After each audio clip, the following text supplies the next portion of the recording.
Welcome to Clothes Wars, the podcast that is getting really into turtlenecks right now. Seriously, I haven't been this into turtlenecks since like 8th grade.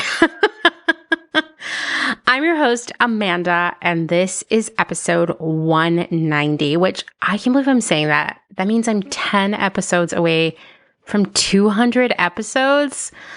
Man, we got to do something special for that. Taking ideas if anyone has one.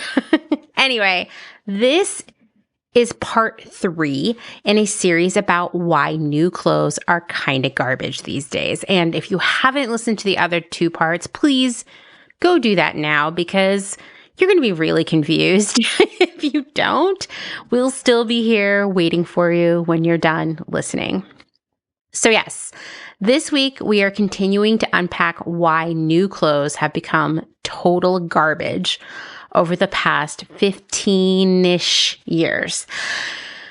There's so many reasons to talk about this, right? Like, this seems like maybe to people who aren't in it, aren't thinking about it as much as we are, it might seem like, oh, what a silly thing to spend 3 episodes of a podcast talking about. But this whole garbagey clothing situation has big time repercussions. For one, if we're just going to allow ourselves to be selfish for a moment, which I do think we need to remember to be selfish sometimes, right? It's terrible for customers. All these garbage clothes, us, the people who buy them, it's terrible for us. Nothing fits well, nothing lasts long, and we're constantly having to replace items. So we're spending money on clothes that could be better spent on just about anything else. I think back, man, this is like getting the time machine, not going as far as we've gone in the past, but going back to say like 2020 when I had Old Flame Mending on the podcast, and they were telling me how people would come to them with clothes from Amazon that were horrible, that were unrepairable, that were unalterable, that just were destined to not be worn. And back then I remember thinking like, well, that's because it's Amazon, right? And then I was like, okay, that's because it's Amazon and Shein. And now it's like, oh yeah, no, it's just because it's clothes, right? Like, it's just so bad right now. Furthermore, and maybe this is just my issue because, as you know, I am very sensitive. These clothes depress me. They eat away at my self-esteem because, of course, I'm sure many of you will see yourselves in this, in what I'm about to say. I tend to blame the bad fit or even the lack of longevity of these clothes on myself. That like I am the reason that these clothes are so crappy in the first place, which is ironic because I actually know that these clothes are crappy, right? I know that they are not built to last, that they don't fit well, that they make you smelly. They just don't make you feel good. And yet I will say I'm the problem here when I try something on and I can't get my hand through the armhole or something. Like, it's just not good for us financially or emotionally to be sold all of these bad clothes. But beyond ourselves, we're done being selfish now. We're moving on. The garbagey nature of clothing is a pretty big deal because this low quality is actually fueling overconsumption and a growing environmental crisis caused by an unsustainable volume of clothing that's being produced and tossed out every year. Basically, the more garbagey clothes there are, the more repercussions the whole planet is feeling. And as I touched on in the last episode when I talked about returns, the fashion industry is kind of short-sighted about the impact of these low-quality clothes, not just on the planet and its people. They're definitely not even thinking about that, but they're so short-sighted about the impact on their business model and like the health of their businesses. Because while we're all buying more clothes than ever, we are also returning more clothes than ever. So it's hard for these retailers to make the math which is pushing them to lower the cost of creating these clothes even more, so they're even lower quality.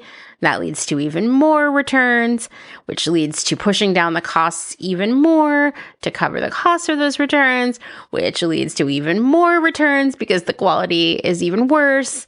Just goes on and on forever. Even these brands who cannot think of the planet or the humanity of it all, right? They're like, what? We're into capitalism big time. We're not like seeing the unselfish part of it, right? Even they can't seem to see that they're in this broken cycle that they can't just jump out of, that they have to fix what they're doing. They have to fundamentally change the way they work. And I'm going to tell you, it's not out of reach for them to make those changes because it means going back to where they've been in the past. It's nothing new, honestly. And I do wonder, which we're going to talk about as we get to the end of the episode today, how long it's going to take for them to get there and what we can do to make them realize it's time to fix this broken machine.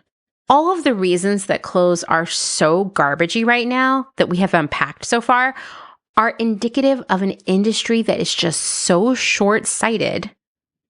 It's hard to see how the math will math for them forever. Like they're gonna have to figure it out, right? For one, there is the overproduction. We talked about this in part 1 of this series. Every time we buy a brand new garment from a big retailer, we're also paying for the 45 billion garments that the industry produces every year that are never sold or worn. And not only are we paying for the manufacturing and materials involved in creating those garments, in most cases, we're also paying for the disposal. So we're paying for all this stuff that no one ever bought. And the industry creates all of these unsold garments for several reasons that all connect back into just how broken this industry is and how it's caught in this like cycle of bad decisions begatting more bad decisions. By the way, really proud of myself for finally working the word begat into an episode of Clothes Horse. So pat on the back for me. Anyway, how do these unsold clothes come to exist? Well, one is, they march towards those unrealistic sales plans. And just to reiterate what I've said to you before, the higher your sales plan as a company, which by the way, investors and shareholders want to see high sales plans and growth year after year after year. The higher those sales plans, the more inventory you need. So you need to make and buy more stuff to sell. Then when you miss that sales plan, which is frequently the case, especially in the last few years where honestly, the economy has been unpredictable, and specifically how and what customers are spending money on has become somewhat unpredictable. When you miss that sales plan as a company, you're left with a lot of unsold inventory. And once again, all of us customers who do buy something from these companies, we are paying for that unsold inventory as well. They may as well just throw it in the bag for us, right? Next, brands are buying in higher quantities to get better pricing, even beyond what they actually think they can sell. They know that they will most likely not sell all of the units that they buy, but they pay less per unit by buying more. They need that lower cost because the targets for cost are so low, thanks to all the things we've been discussing right now, right? And don't worry, if you're forgetting why those costs have been pushed down, we're going to talk about that many times in this episode. Next, another reason why there's so much clothing that no one ever buys is that these brands they're rushing so much. They're skipping fittings, they're skipping sample reviews. And so the final product frequently ends up having major quality and fit issues. These brands will try to mark it down over and over again to a lower and lower price. And often they're still left with a lot of it. And honestly, the customers who did buy it because they thought it was a great deal probably aren't really wearing it anyway because it has these larger issues. I'll also say that a lot of this excess unsold inventory that we're all paying for stems from buying into every single trend, which is part of the fast fashion business model. And buying into every trend, even if it's short-lived or kind of unappealing, buying into all those trends leads to a lot of unsold product.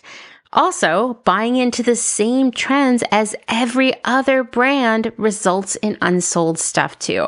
I mean, we've talked before about how brands are copying one another sort of endlessly, and it reaches a point where kind of every store, no matter even who their exact target audience is, kind of all has the same stuff. I want you to put a pin in that idea of everybody kind of having the same stuff because they're all copying one another, because it's going to come back later in this episode. But yeah, here are all these reasons so far that are like symptoms of fast fashion, also being causes of fast fashion, and really all resulting in garbage clothes, right? But there's more because there's all of that air freight.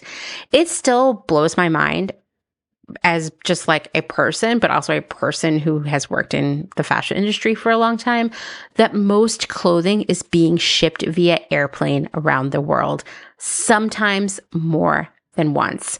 It's just like, it still blows my mind that most clothing, like most new clothing, is being shipped via airplane all around the world, sometimes more than once. What a waste of fuel and money, and it's just so gross. If the industry slowed down, it wouldn't have to pay for all that air shipping.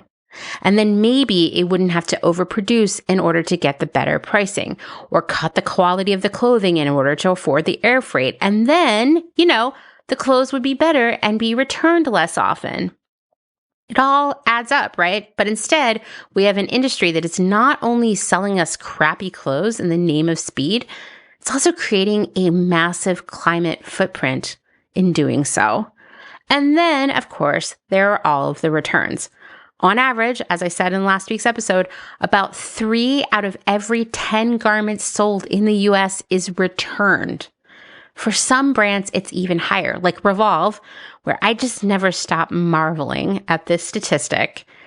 6 out of 10 items that Revolve sells are returned. I don't even know how you stay in business with that.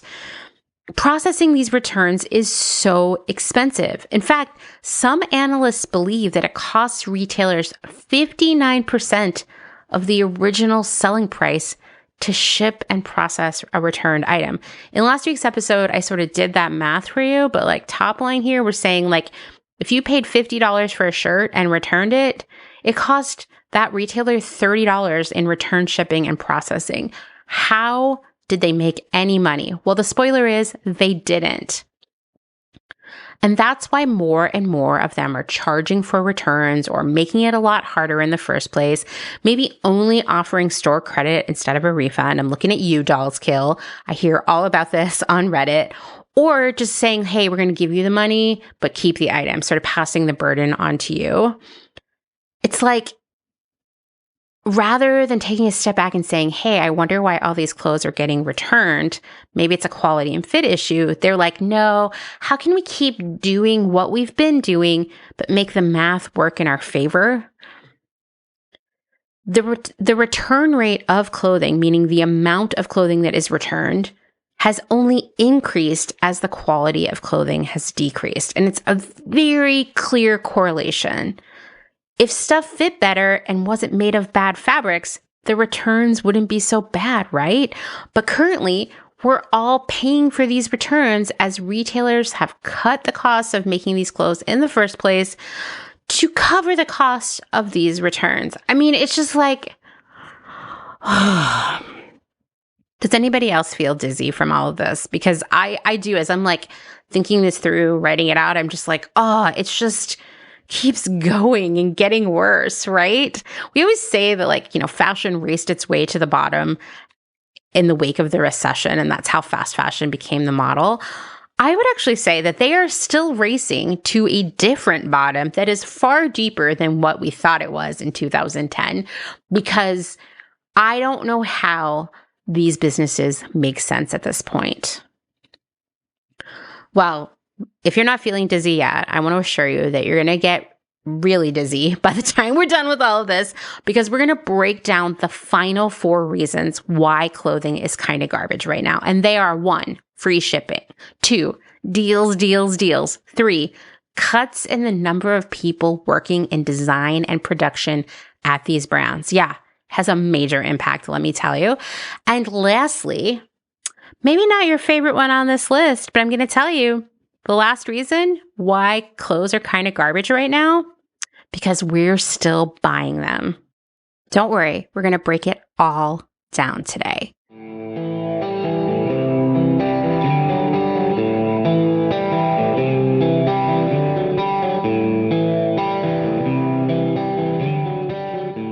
We're going to get started with a Clothes Horse classic: free shipping. I know that we talk about it a lot around here, and I think by now you all know how I feel about free shipping. As you know, it's a myth, right? But let's break it down a little bit further, because I think we know that free shipping isn't real, that it costs money to ship things. And don't worry, if that's news to you, I'm going to explain that as well. But we also have to realize that free shipping, this illusion of free shipping, actually has far-reaching impact beyond just the cost of the clothes we're getting. It has a complex impact on clothing quality, wages for people both within the fashion retail industry and outside of it, and it actually exacerbates wealth inequality. Get ready to get really riled up about free shipping. So first things first, free shipping is actually a marketing story because it motivates us to spend more. And in my experience, it drives more sales than an actual blowout clearance, because we, the collective we, will spend more money to get that free shipping. And if we're waffling on making a purchase, the offer of free shipping motivates us to make the purchase without continued thought, because it feels risk-free, right? Like if it doesn't work out, we'll just return it and we didn't even lose the money of shipping. It feels like there's no repercussion to it, right? Seriously, everywhere I've worked, every time we turn on free shipping, which we would do because we were missing our sales plan, right? The sales plan that someone in leadership created that sounded really great to investors and shareholders, we would say, okay, we can either make everything ship free for the next couple days, or we can say normally our free shipping threshold is $100 and we're going to make it $50. Well, 2 things happened regardless of which one we chose. For one, if it was free shipping on everything, sales would go through the roof instantly during that time period. Better, like I said, than any blowout clearance we could have ever had. And if we just lowered the threshold to get free shipping, let me tell you, everybody who came on that site and saw that free shipping was free over $50, they all spent $55. Okay, so it was a win-win for us, even though it cost us a lot of money as a company. Big retailers use free shipping as an incentive to get us to buy more, right? Smaller retailers have been forced to jump on the free shipping bandwagon thanks to the big retailers offering it, because honestly, customers who don't know what we all know that we're all talking about right now, they really do. I don't know if it's just because they're like not thinking about it. And if you point it out, they'd be like, oh, yeah, you're right. Or maybe they are totally confused, but they seem to think that somehow the shipping is free, that no one's paying for it, that it's just like the USPS dropped off a bunch of gift cards and said, yo, use these for your customers. That's not how it works, right? And I want to be clear that the incentive of free shipping is the easiest, fastest way for a retailer to get a person to convert from being a window shopper, a browser, to being an actual customer and making a purchase. And it often takes away that time that the customer might have spent thinking about the purchase, because frequently free shipping has strings attached to it, sort of like a time limit, a deadline for making that purchase, and there's not time to think about it, right?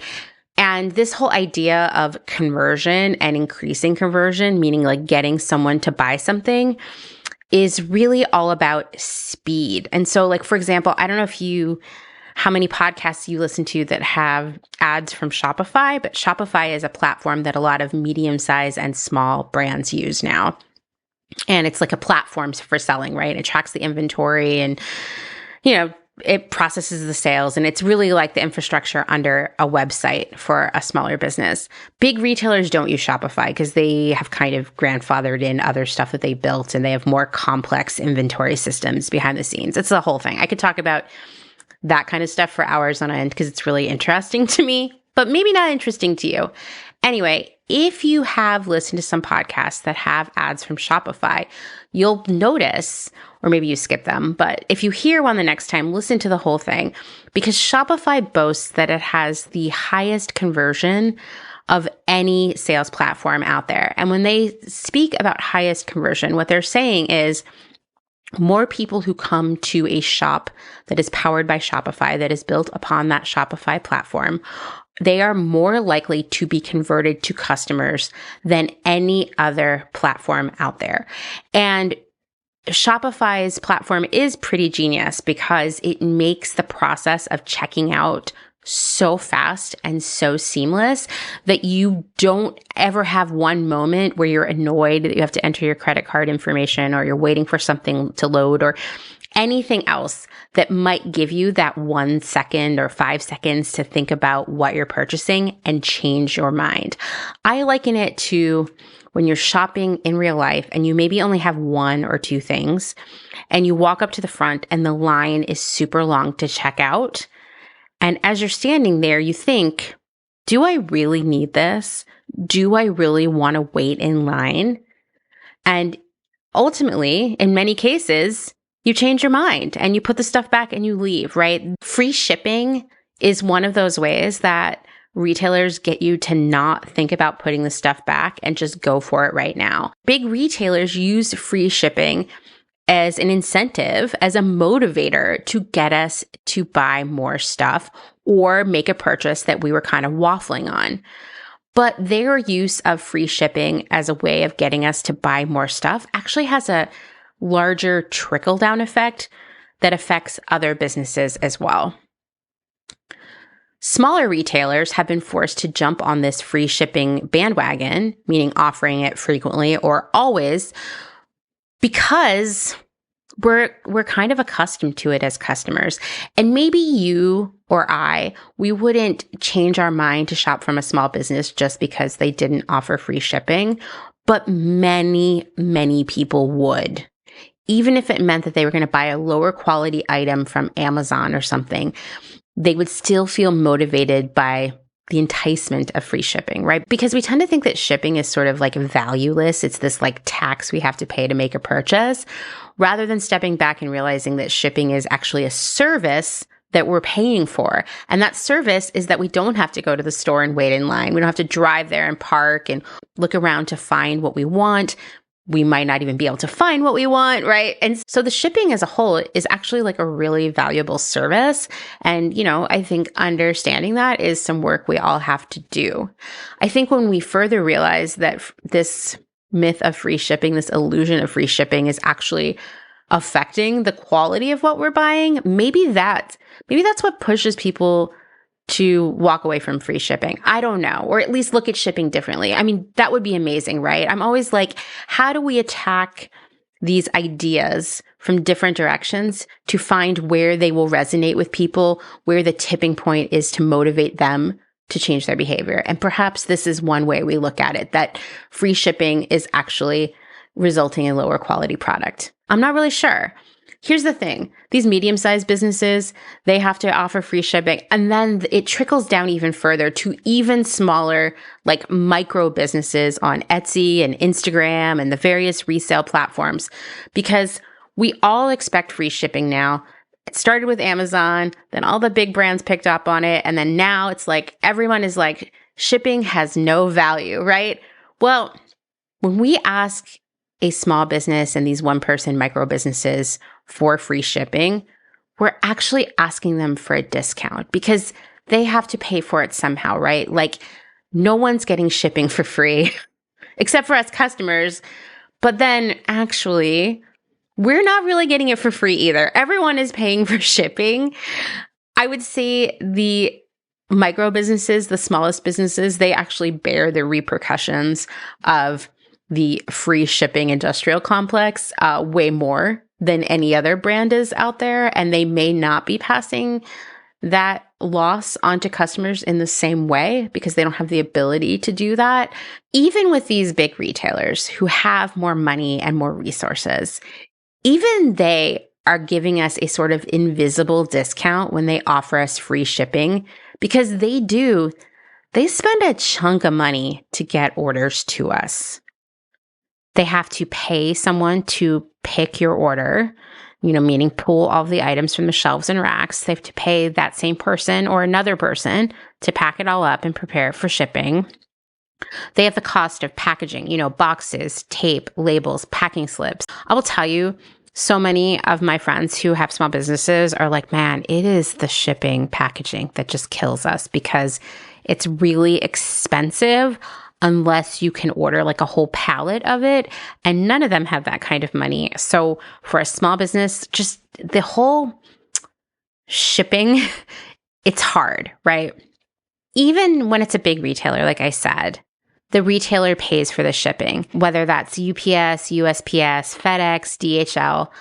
These big companies are able to negotiate better rates based on the volume of packages that they're shipping, but it still costs a chunk of change. And everywhere I've worked, it's like, okay, if we're going to do free shipping, like someone needs to run the numbers. Like how much money are we going to lose, right?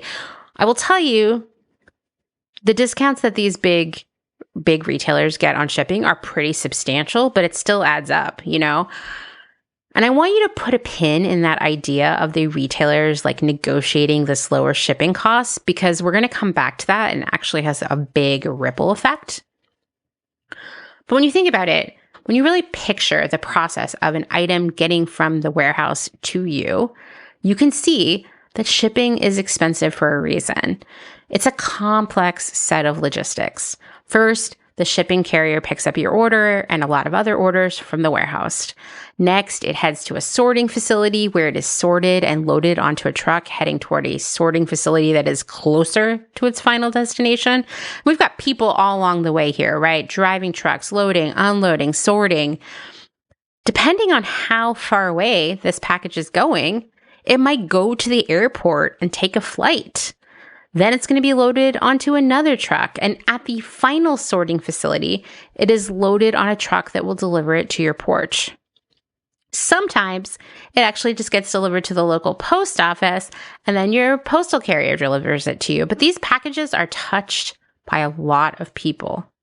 And all of these trucks and airplanes, they require fuel, maintenance, insurance, and drivers and pilots. I mean, it's a lot of money, right? On top of that, of course, the workers sorting and loading all of those packages, they need to get paid too. Shipping is expensive.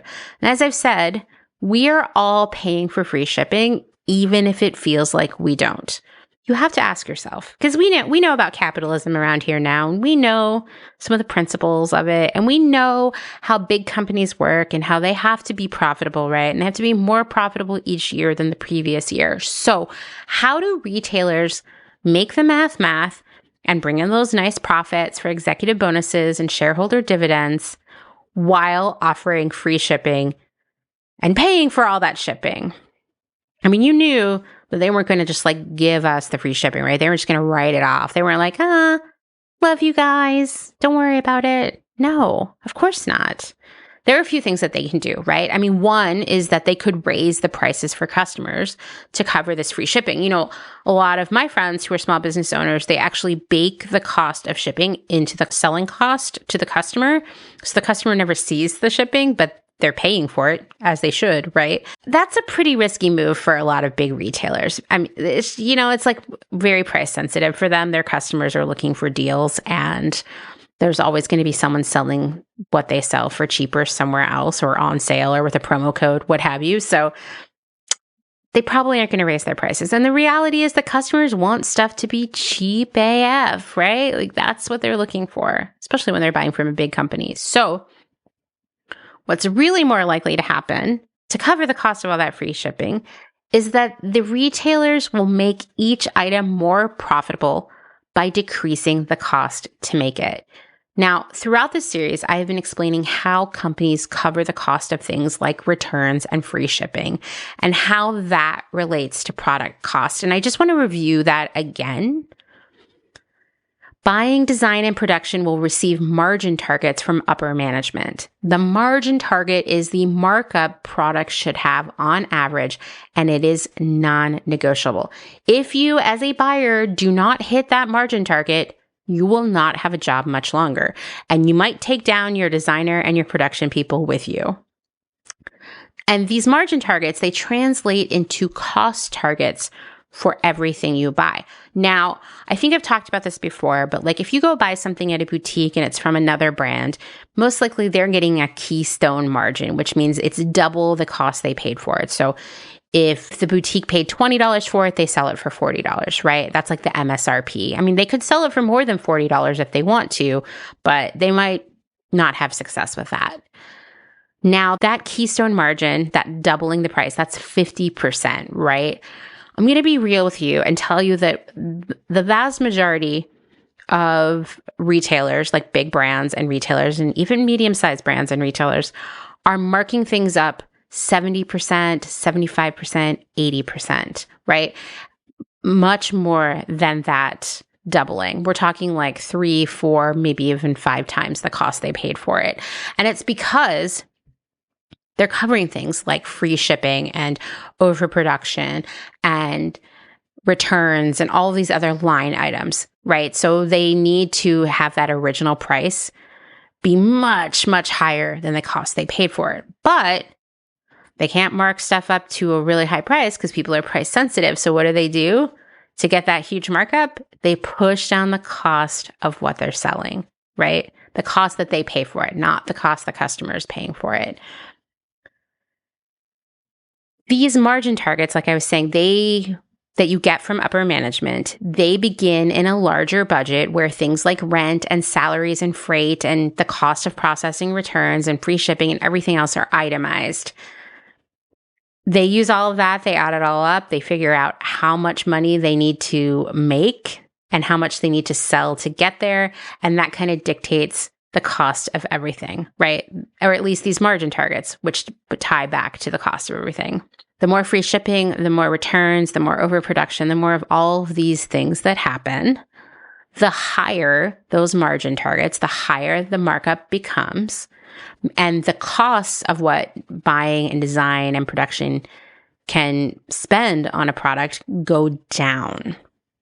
And that means cheaper fabric, cheaper trims, less fittings. Like I said, how many times have I been in a meeting where we said, haha, it'll fit someone.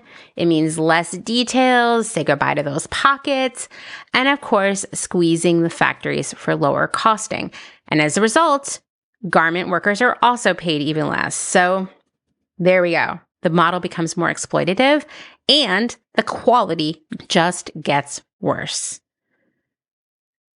Basically, what I'm saying is that every time you buy something new from a big brand or retailer, no matter how low the price was, you're paying a little bit towards all of that free shipping. Even if you bought it in the store, you're still paying towards that. The thing is, sometimes that's not even enough for these companies to make the math in this world of just like, oh my God, all of these expenses for themselves that they've kind of created, right? They've created by making a lot of bad decisions that, were made to sell as much stuff as possible, right? Coming back to bite them in the butt for sure.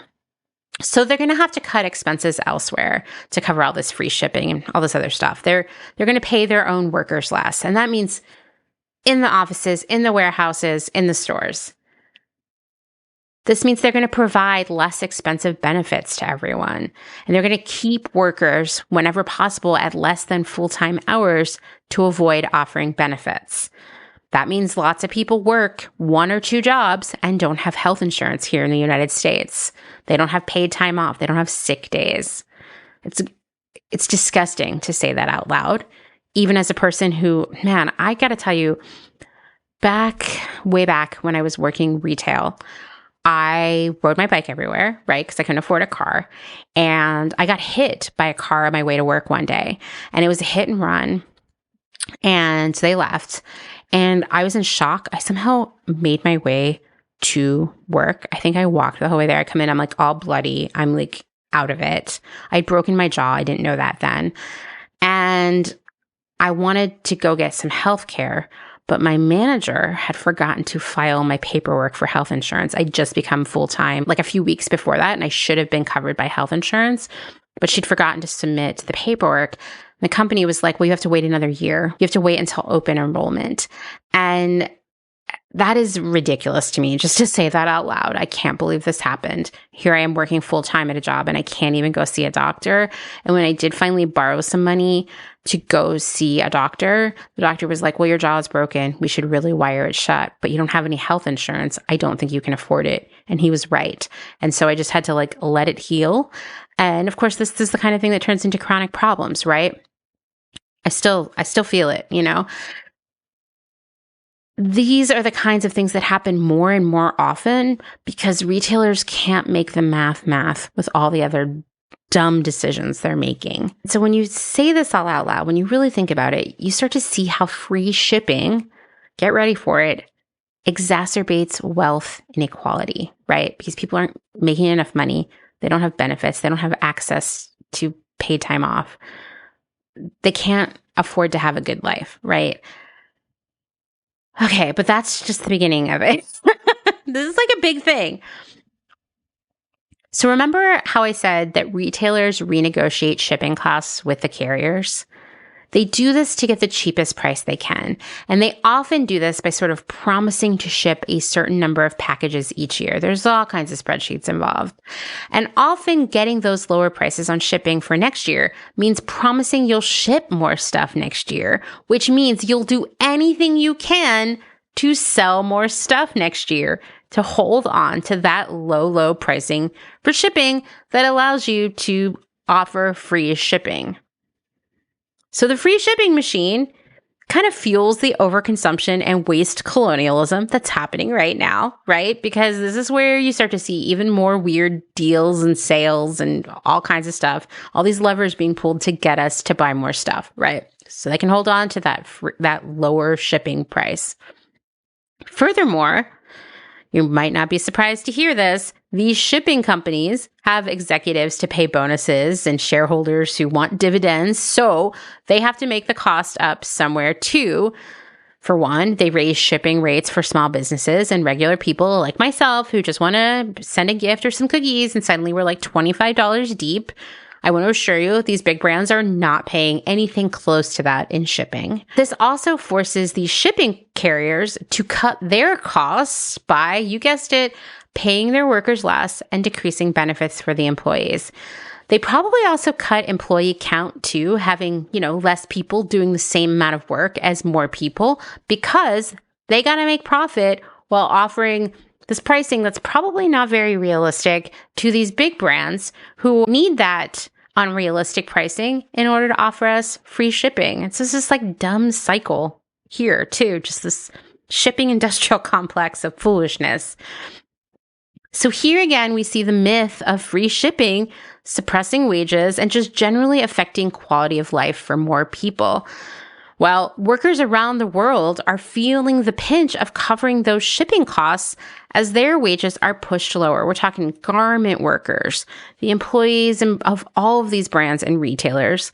Like I said, it's the corporate staff, it's the retail staff, it's the warehouse workers, and it's anyone who works in the shipping industry, from mechanics to truck drivers to parcel sorters to delivery people. This is why UPS was threatening to strike last year. It also affects all the people working in the corporate offices of these shipping companies, whether they're accountants or in HR or administrative assistants. This suppresses all of their wages and benefits as well. Think about it. All this is happening so that retailers can offer us free shipping so we'll buy more stuff. That's where it all starts. On top of that, we get some really low quality clothing, lots of other really low quality stuff too.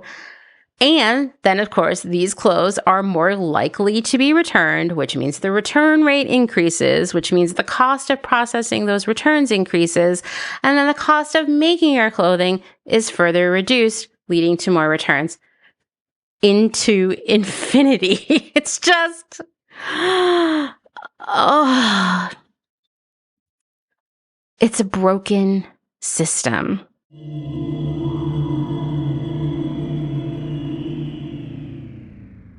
Let's take a moment to thank some of the incredible small businesses who keep Clotheshorse going via their generous Patreon support. Selena Sanders, a social impact brand that specializes in upcycle clothing using only reclaimed, vintage, or thrifted materials, from tea towels, linens, blankets, and quilts. Sustainably crafted in Los Angeles, each piece is designed to last in one's closet for generations to come. Maximum style, minimal carbon footprint.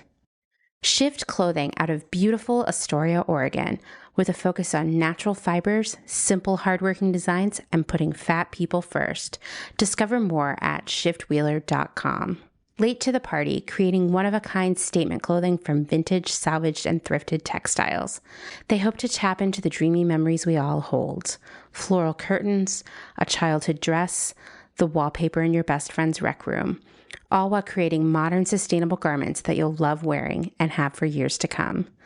Late to the Party is passionate about celebrating and preserving textiles, the memories they hold, and the stories they have yet to tell. Check them out on Instagram at Late to the Party People. Vino Vintage, based just outside of LA. We love the hunt of shopping secondhand because you never know what you might find. Catch us at flea markets around Southern California by following us on Instagram at vino.vintage so you don't miss our next event. Gabriella Antonis is a visual artist, an upcycler, and a fashion designer. But Gabriella Antonis is also a feminist micro-business with radical ideals. She's the one-woman band trying to help you understand why slow fashion is what the world needs. If you find yourself in New Orleans, Louisiana, you may buy her ready-to-wear upcycled garments in person at the store Slow Down at 2855 Magazine Street. Slow Down NOLA only sells vintage and slow fashion from local designers, and Gabriella's garments are guaranteed to be in stock in person, but they also have a website so you may support this woman-owned and run business from wherever you are. If you're interested in Gabriella making a one-of-a-kind garment for you, DM her on Instagram at slowfashiongabriella to book a consultation. Please follow her on Instagram at slowfashiongabriella.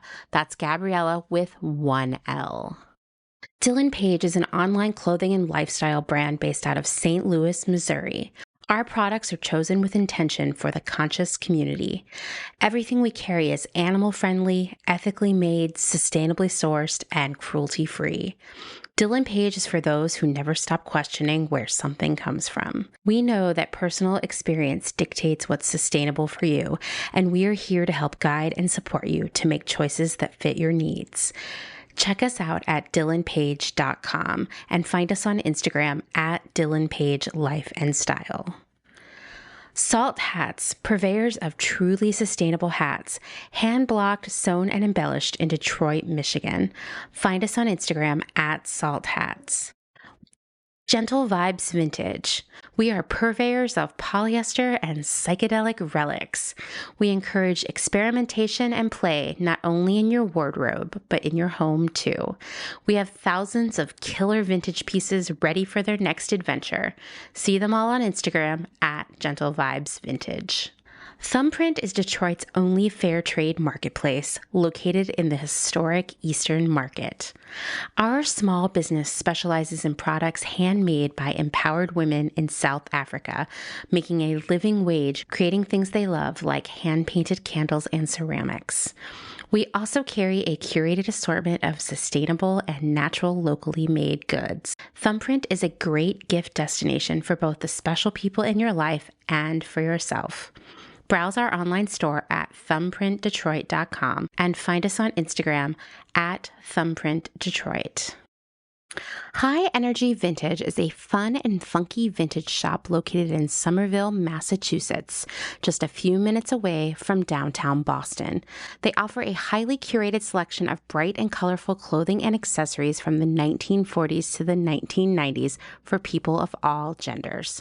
Husband and wife duo Wiley and Jessamy handpick each piece for quality and style, with a focus on pieces that transcend trends and will find a home in your closet for many years to come.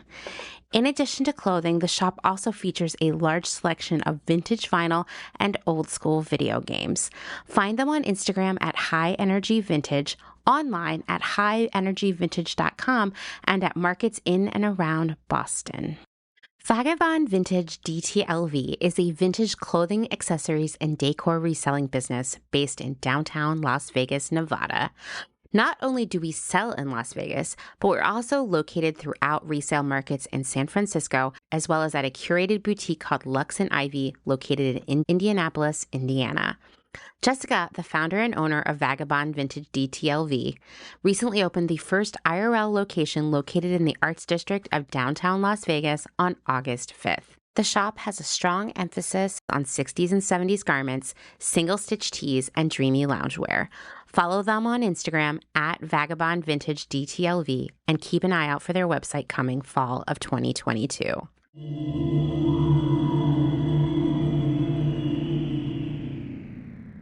Let's take a moment to list out all of the things we're actually paying for when we buy clothes. You know, these things that aren't the actual clothes, okay? So we've got air freight, right?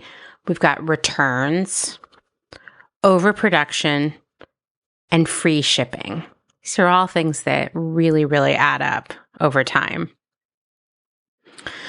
When you see that list, you can't help but wonder how, knowing that they have to pay to ship everything via air and they have to give us all that free shipping and they're making too much and there are all of these returns. When you know all of that, you have to ask, how do they keep the prices so low? Like, how does the math in this situation? You know, the answer, it's pretty simple. It kind of does, and it kind of doesn't.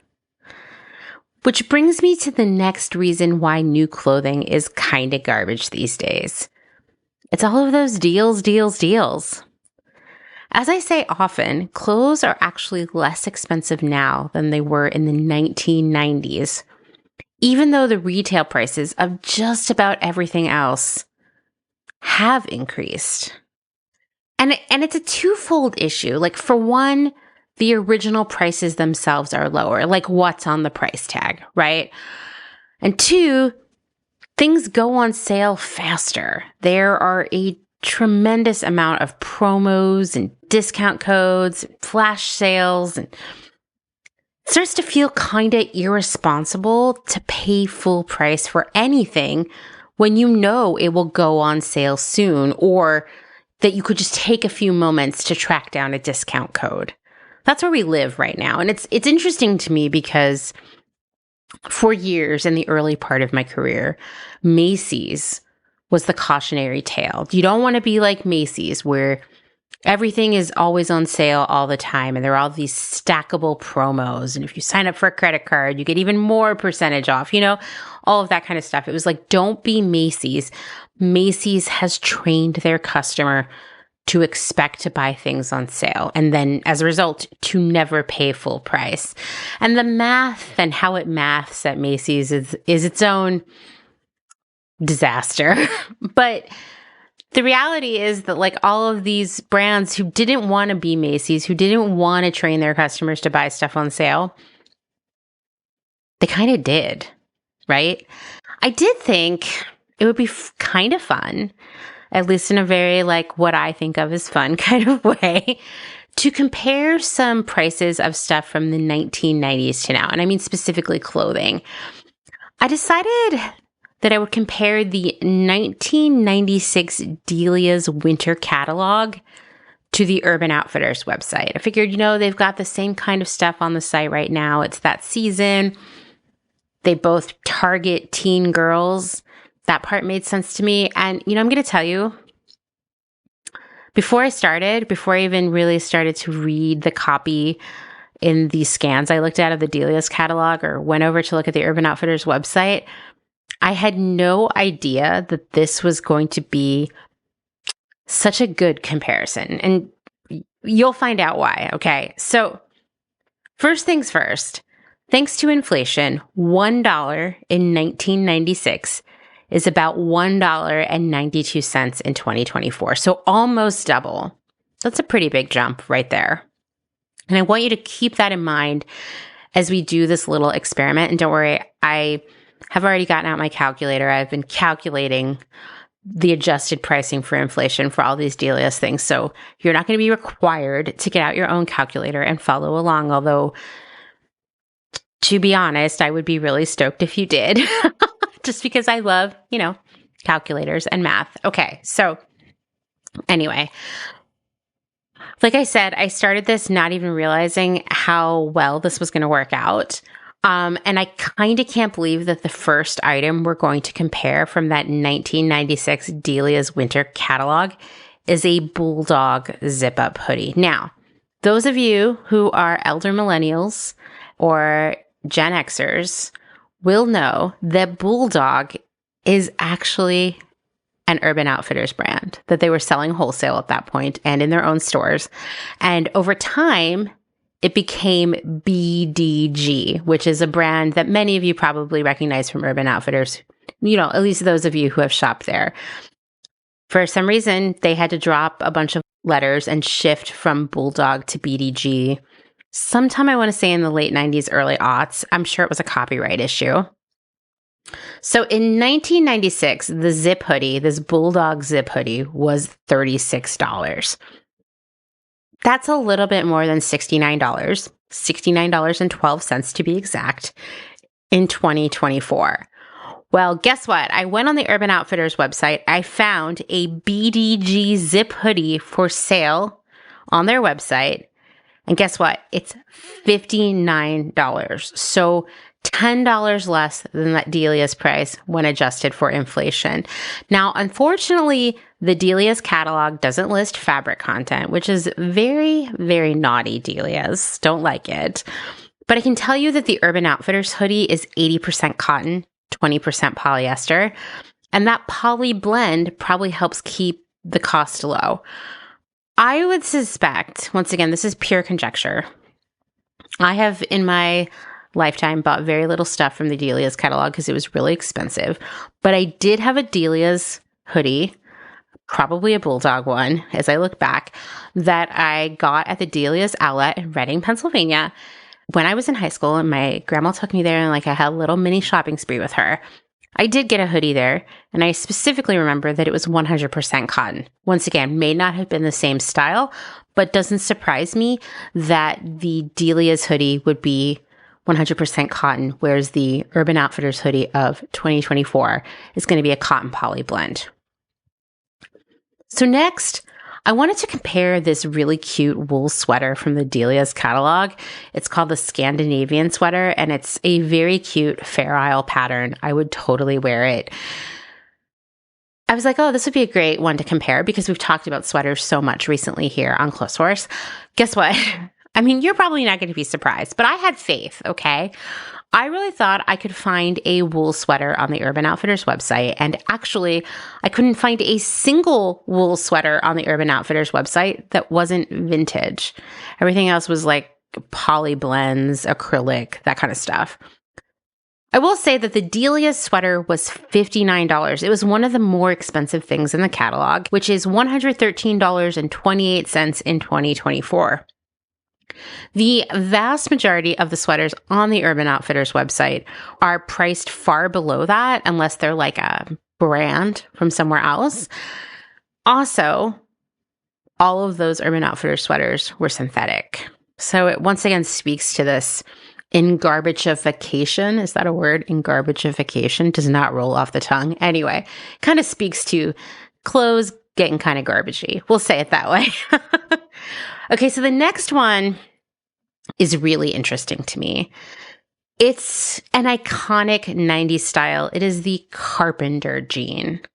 Now, Delia's has a pair from Bulldog, aka BDG, aka an Urban Outfitters brand. And in the catalog, they are $39. That makes them about $75 in today's money. Urban Outfitters has a pair of BDG carpenter pants on its site right now, and they retail for $79, but they are an additional 25% off, making them $59.25 less expensive than the Delia's pants. And this is not a sale item, like it hasn't been marked down. It's not in the clearance section. It's just a random promo that, to be honest, Delia's would have never done because that's just not how it worked back then, right? And this is a catalog, so it's just different the way it works. Delia's did periodically send out sale catalogs, maybe twice a year at most, but there was not the steady stream of new markdowns, new to sale, sale on sale that we see from Urban Outfitters and other brands in the fast fashion era. And that's the thing. Urban Outfitters and all of these brands now plan to sell most items on sale, so they push for lower costs for these items in the first place. Now, as a reminder, as fast fashion grew during the 2008 recession, retailers realized that they had no choice but to lower their prices. H&M and Forever 21 were killing them with their super low prices. And places like Anthropologie, Free People, Urban Outfitters, Madewell, J.Crew, big brands with prices that were higher than H&M and Forever 21, they took a sneakier path to the bottom. They knew that putting out prices like $1.90 or even $19.90 would ruin the image of their brands as more premium, as superior to the other fast fashion brands. But they also knew that customers couldn't really afford those higher prices or weren't even interested in those higher prices anymore because they could go somewhere else and get a lot more for a lot less money. So what was their brilliant workaround? Well, it was to keep the higher prices on the price tags, but plan to sell most of the inventory on sale. And if you planned that in advance, which of course they did, you could architect the item to sell on sale and be just as profitable as a full price item had been in the past. To do that, you would have to lower the cost of the item, as in the cost that the brand was paying for it, not what the customer is paying, to make that item more profitable even when it sells at a lower price. So let's go back to those carpenter jeans, okay? Before the rise of fast fashion, let's say at peak Delia's era, not the sadness that it became in the aughts, Delia's knew back then that it would sell the vast majority of its inventory of these carpenter pants at full price.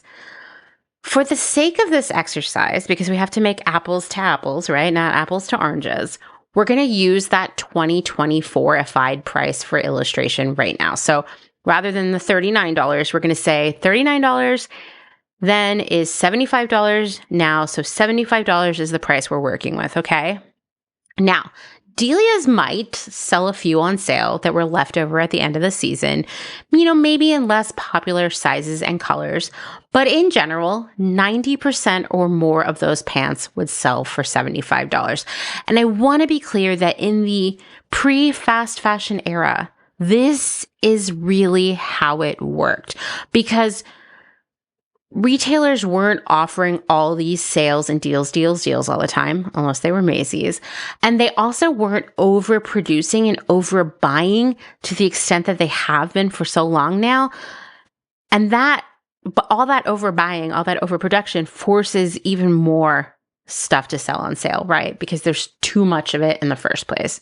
So Delia's is knowing that 90% or more of their carpenter pants are going to sell for that full price of $75.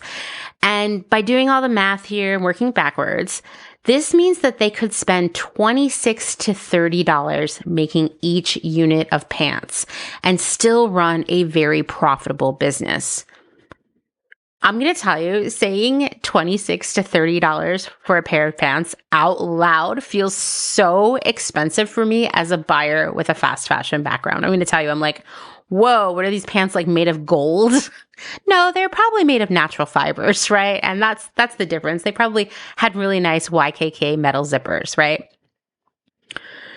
Yes, Delia had overhead costs of making catalogs and shipping orders, but they didn't, at least back when they published this winter 1996 catalog, have a chain of stores that increased their overhead. So they could spend more on the stuff they sold and still be very profitable. So I think they probably would have spent about $30 to make those pants because their margin targets would have been much lower than those of the fast fashion era, like much lower. Well, in 2024, the buyers at Urban Outfitters and any other brand have many more things stacked against them in terms of cost. For one, they know that most of these pants will not sell at full price, whether they are actually on sale or maybe there's like a temporary 25% off promo, or maybe the customer has a discount code from subscribing to the email list, or maybe they're getting a discount because they're part of the loyalty program. There are just so many ways in which a customer will not end up paying full price for these pants. So the Urban Outfitters buyers are probably planning that on average, customers are really going to pay about $45 for these pants. Sure, there will be some people who pay full price, not a ton. There are going to be a lot of people who pay, it's like 25% off or more. And then there are going to be a few people who are getting these at like some 75% off final clearance kind of deal, right? And there will also be some units, who knows how many, that will never sell at all and will have to be written off. So there's a lot of different prices that these pants are leaving the Urban Outfitters inventory at, whether they sold or didn't. It averages out to about $45. That's a big difference from the $75 Delia's was going to charge and be able to get on most units, right? Next, the buyers of today, of 2024, have received really aggressive margin targets from leadership thanks to all of the free shipping and returns and overproduction, all these things that Delia's didn't have to deal with. So the buyers are probably looking at being able to spend about $15 per unit to make each pair of carpenter pants, which reads so true to me based on my experience. And that is literally half of what Delia's had to work with. Remember, Delia's had somewhere between $26 and $30. That is a big difference. To make matters worse, most likely those 2024 pants are being shipped via airplane because, they don't have a lot of time to get them in order to sell them. Everything's moving so fast. Delia certainly shipped all of their carpenter pants to the US via boat. So the shipping for them was such a tiny, tiny part of the cost.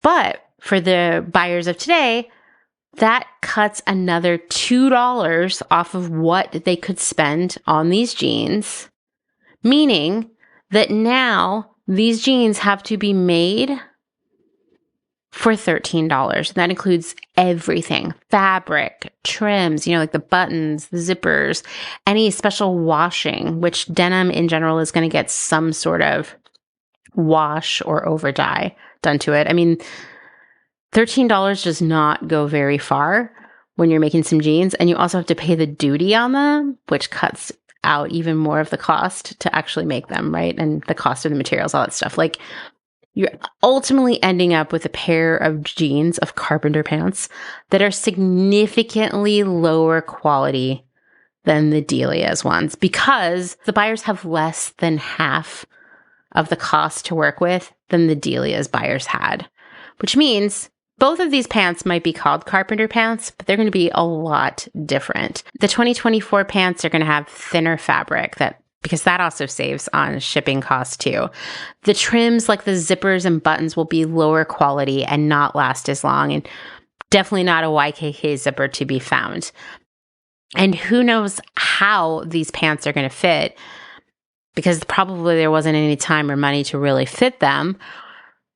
For sure, they won't be as nice and long-lasting as the 1996 DEALZ Carpenter jeans. And I realize that that is a span of 28 years, whoa, in which clothing changes. But I can assure you that each year, the quality of those pants decreased a little bit more and then picked up a lot of momentum over the past few years as free shipping and returns and all these other things really decimated what a buyer could spend to make a pair of jeans.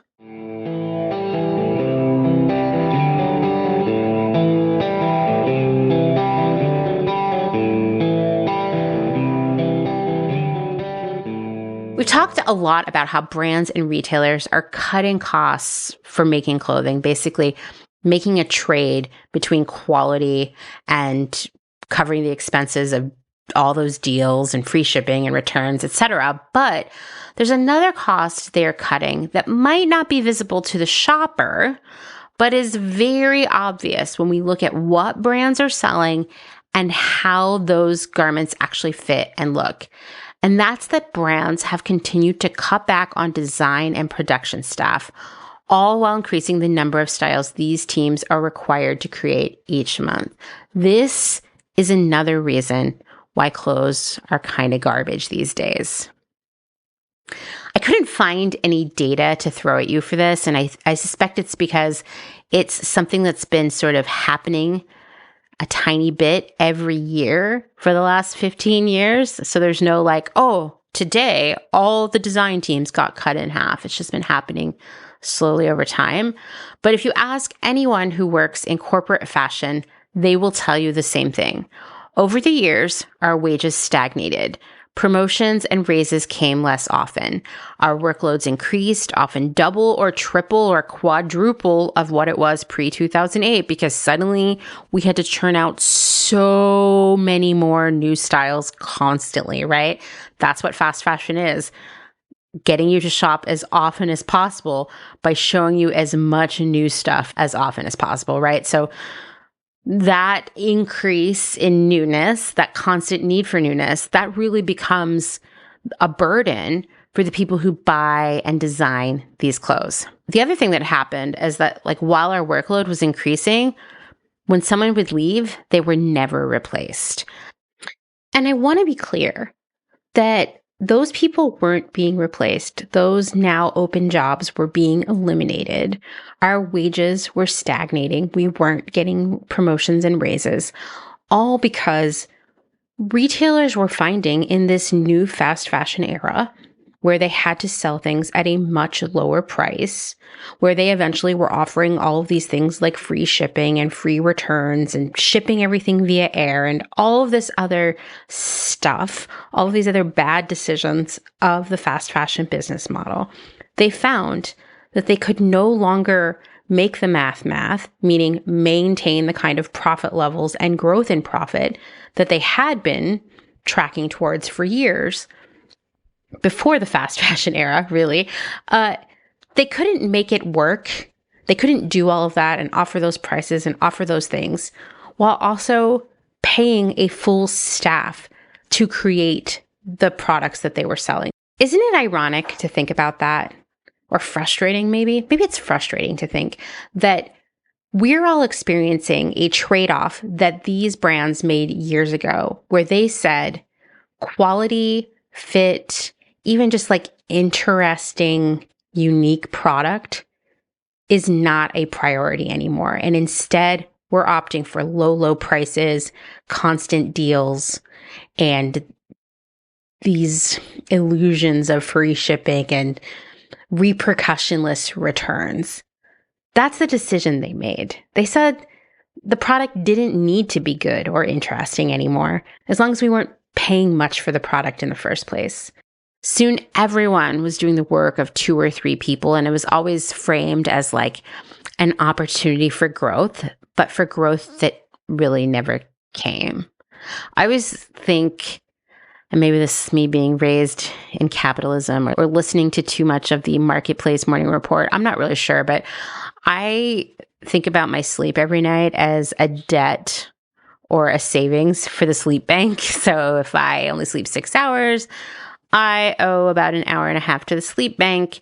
If I sleep 8 hours, then maybe I get a half hour back from the sleep bank. So I'm always thinking about this debt to the sleep bank. And I will tell you that the one thing that did grow, the one growth opportunity I had as I took on more and more work over the years, is that my debt to the sleep bank definitely grew.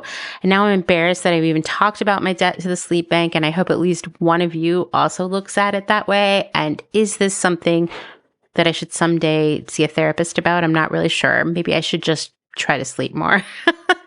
Anyway. What this all meant for all of us is that designers, production managers, and buyers had a lot less time to get things right. We know things were moving fast, and now the volume of styles that they are handling on a daily basis is increasing 2, 3, 4 times.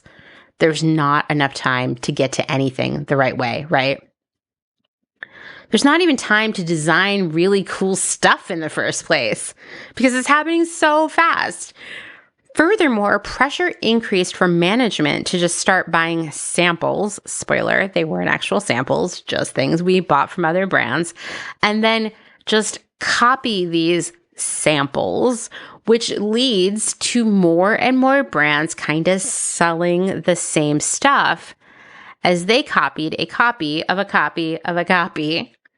And nothing is interesting anymore, right? You know what? Before we continue with this, let's take a moment to talk about who works on these teams, right? Like, you know about the buyers, because I talk about it all the time. I'll tell you, it is hard to manage your business and look at data and buy the right things when you shift from managing 4 categories to 6 or 7 or 8, and leadership won't hire an assistant to help you because it's just not in the budget. So we see these teams, even for buyers, getting smaller. Then there are the designers. These are not just the designers who create the garments, but also the print designers. And I know so many, let me tell you, some big brands with a very high style count where most of their product is completely designed in-house who have one print designer designing the prints that go on everything and maybe even designing graphic tee art. I mean, it is ridiculous. I'm actually worried that print designers will soon be replaced by AI. Don't worry, I'm working on an episode about that. It's definitely on my mind. There are also the technical designers. They create the actual tech packs that turn into patterns. They also handle a lot of the fit-related stuff. They may have a separate member of the team who only focuses on fit. Technical designers, fit people, they are always in short supply, and they never have enough time, thanks to, the accelerated pace of fast fashion, to do more than 1, maybe 2 fittings with an actual fit model. And so the fit is never great. And, how demoralizing is it? Like, this is your job. You went to school for it. You take pride in it. And you don't even get to create product that fits well. Like that's the kind of thing that just eats away at you over time and makes you hate your job and hate yourself. There are also production managers, who I think everybody always forgets about. And honestly, in my opinion, they have the most difficult job of all because they handle all of the really hard stuff. They work as project manager, and they are also the link between buying and the factory. They're the ones who negotiate pricing. They look for cheaper fabrics. They share feedback with factories, and they ensure that stuff arrives on time. And they have to work with the designers and the fit people and the buyers and the factories. And it's a lot. They have no work-life balance because they are understaffed, and there are just too many styles to work on. And they're also sending emails at like 2:00 in the morning when the factories in China are open.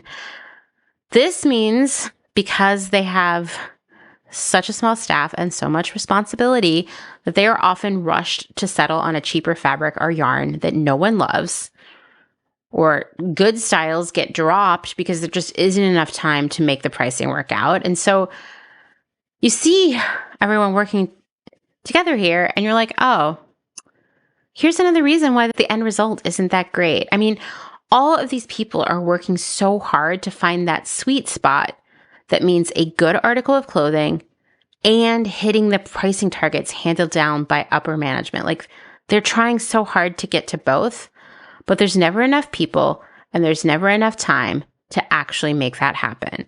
And going back to those carpenter jeans we just talked about, it's very easy to make a decent pair of carpenter jeans for $30 like Delia's could in the 90s. It is very hard to make a decent pair of carpenter jeans that are going to last for a long time and be a nice fabric and fit in 2024 for $13. The price and the time and the understaffing, it all chips away at the final product. Upper management knows that there is not enough staffing. They are very aware of it. They hear about it all the time and everybody's bringing it up, but no one wants to hire anyone else because they got to hit the profitability, right? This is why many of these upper managers encourage or really demand that corners are cut in order to deliver lots of cheap product. Now, they're not saying make crappy clothes. No, they're saying, why don't you copy stuff that already exists? Then you don't really need a designer. You could just send the sample to the factory. Once again, this sample, I hope you can hear the air quotes here. I'm literally making the air quote gesture with my fingers. Okay, so they'll just be like, send the sample directly to the factory or take some pictures or measure it or trace it or what have you. It'll save so much time and then it's not really designing and you can focus on the 100 other styles you need to design this month, right?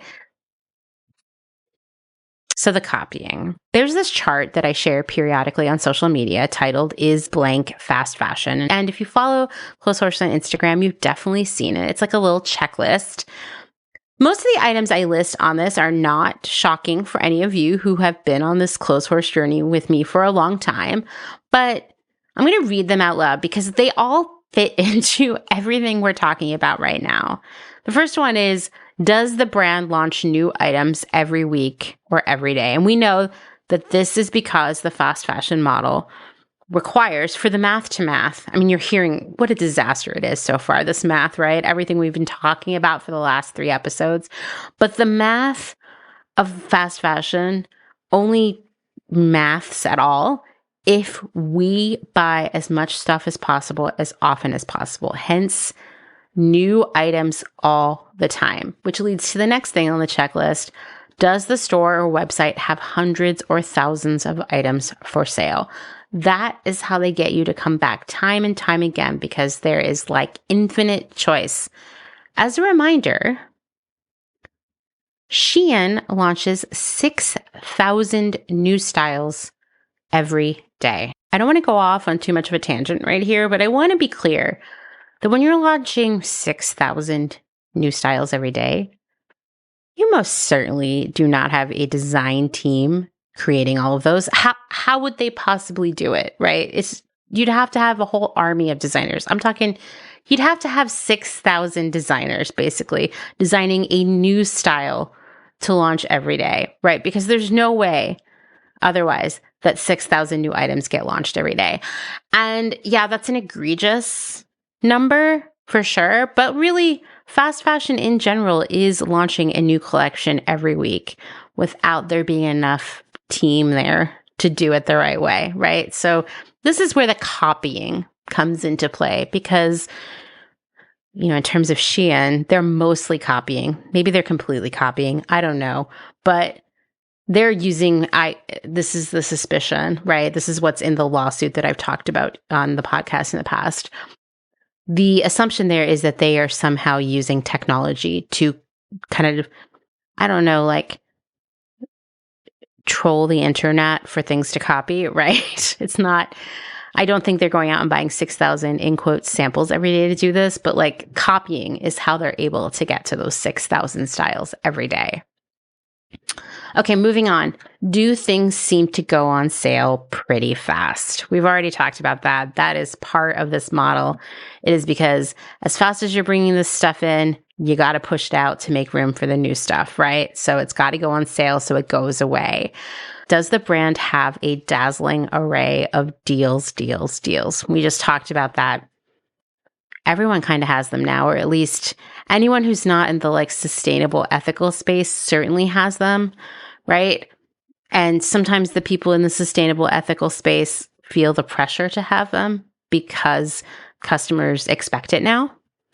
And then the last thing on this checklist, which by the way, the post says if you checked more than one box, it's definitely fast fashion. I would say if you even can check one here, it's probably fast fashion. The last one is, does the brand copy or steal designs from designers and artists? And to me, this last one, it really taps into this issue of smaller teams to be doing the designing and the production, and this higher style count.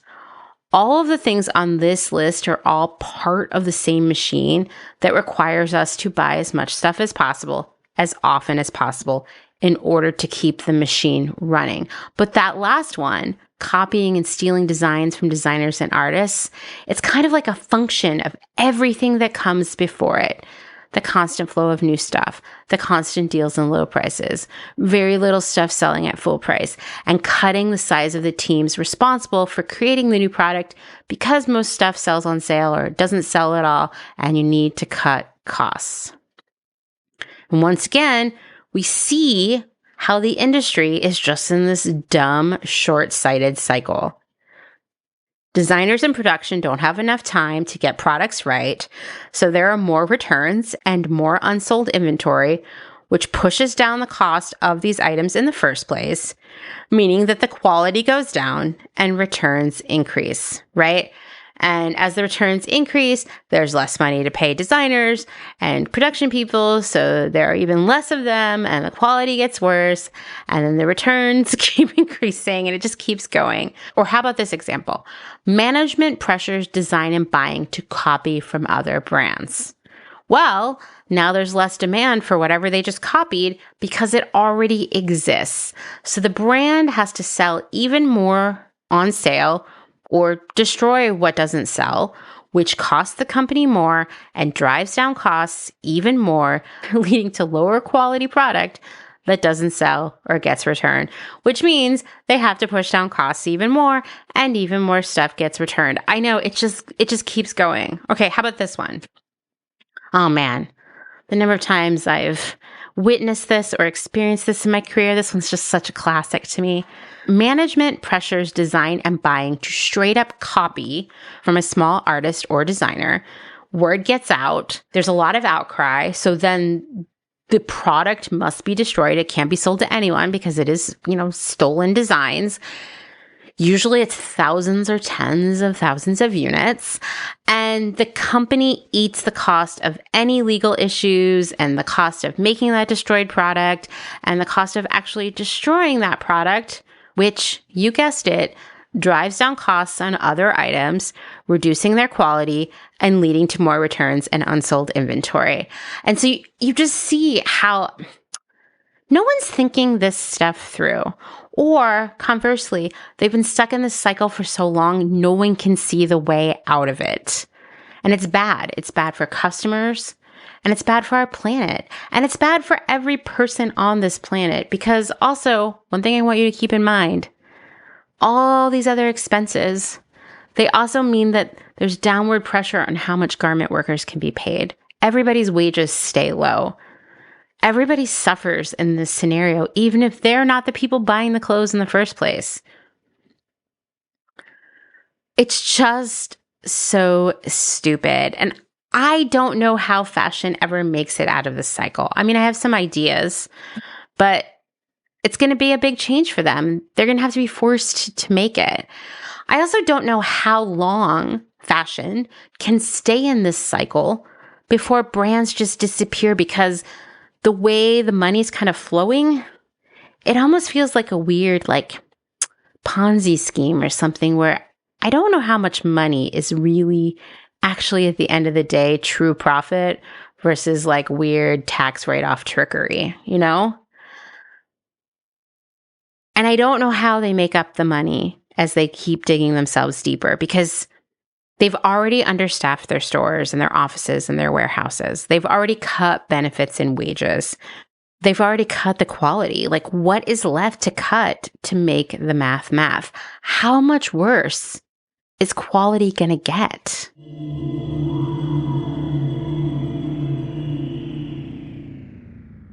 If you're enjoying this episode, then this is a great time to remind you that my work here at Clotheshorse is made possible by the support of listeners like you, just like NPR, and these great small businesses. Please go give them your support. Blank Cass, or Blanket Coats by Cass, is focused on restoring, renewing, and reviving the history held within vintage and heirloom textiles. By embodying the love, craft, and energy that is original to each vintage textile as I transfer it into a new garment, I hope we can reteach ourselves to care for and mend what we have and make it last. Blank Cass lives on Instagram at blank_Cass, and a website will be launched soon at blankcass.com. Located in Whistler, Canada, Velvet Underground is a velvet jungle full of vintage and secondhand clothing, plants, a vegan cafe, and lots of rad products from other small sustainable businesses. Our mission is to create a brand and community dedicated to promoting self-expression, as well as educating and inspiring a more sustainable and conscious lifestyle, both for the people and the planet.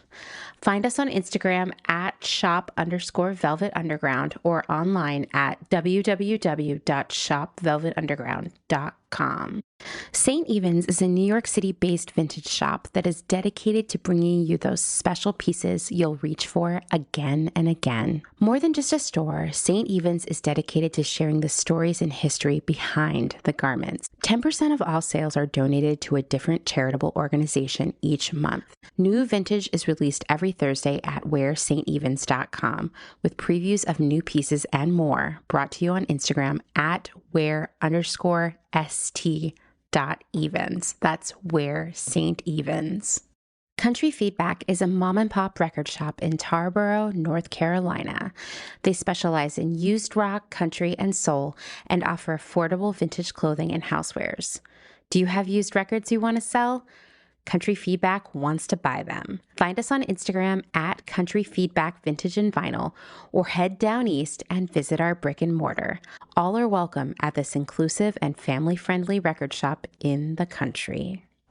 Republica Unicornia Yarns, handmade yarn and notions for the color obsessed, made with love and some swearing in fabulous Atlanta, Georgia by head yarn wench Kathleen. Get ready for rainbows with a side of giving a damn. Republica Unicornia is all about making your own magic using small batch, responsibly sourced, hand-dyed yarns and thoughtfully made notions. Slow fashion all the way down and discover the joy of creating your very own beautiful hand-knit, crocheted, or woven pieces. Find us on Instagram at Republica_Unicornia_yarns and at www.republicaunicornia.com. Picnic Wear, a slow fashion brand ethically made by hand from vintage and dead stock materials, most notably vintage towels.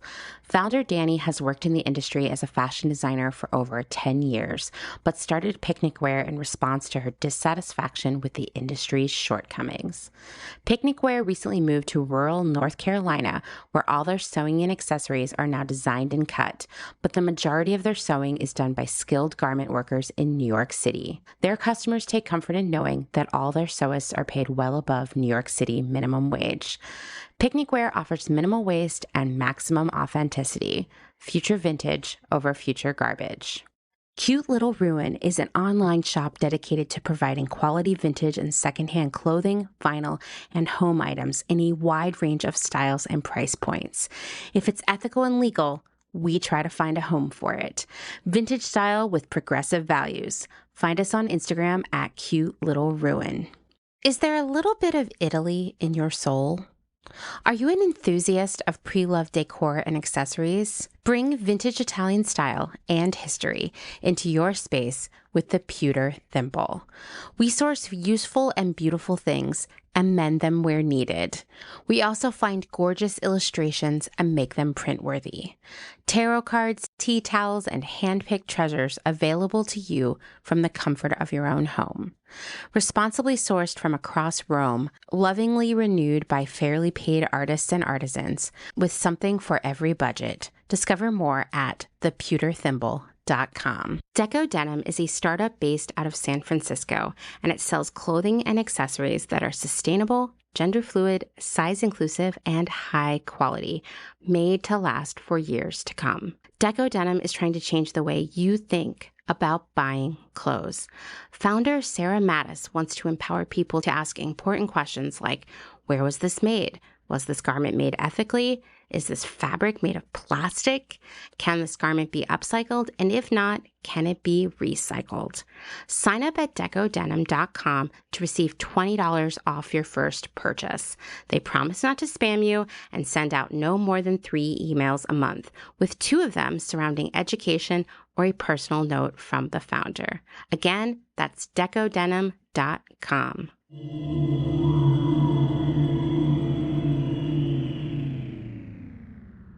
But here's the thing, and this will bring us to the last reason why new clothes are kind of garbage these days.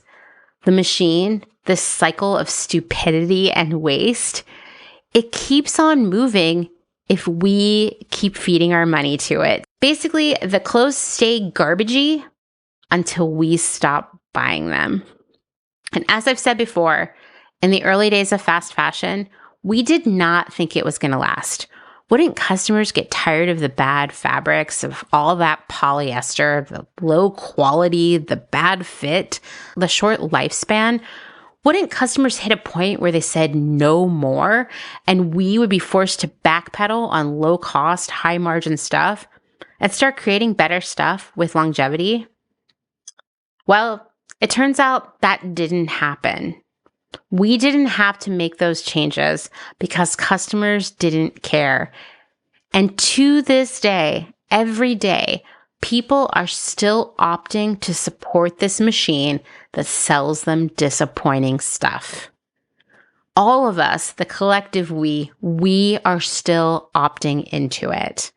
And I get it, okay? Because we need clothes, right? I mean, we need different clothes for different jobs, different things we do, like work out versus sleep versus sit on the couch versus go to a party. I get all of that. Our bodies change, our lives change, where we live changes, and we need clothes. Furthermore, these crappy clothes don't last very long, so we have to keep replacing them. But I also think that we put up with this for far too long and buy far too much just because we've lowered our expectations so much. I think a great example to me is the brand Selkie, which I'm going to tell you was a Selkie stan for a long time. Eyed up every single drop, combed secondhand sites for like my unicorn dresses I was looking for. And in the past year or so, I'm over it because the brand is doing a drop like every 1 or 2 weeks now. The prices have gone up so much, but the quality is terrible. The zippers, go check out any Facebook group where people are talking about Selkie. Yes, there's more than one. The zippers are a big problem.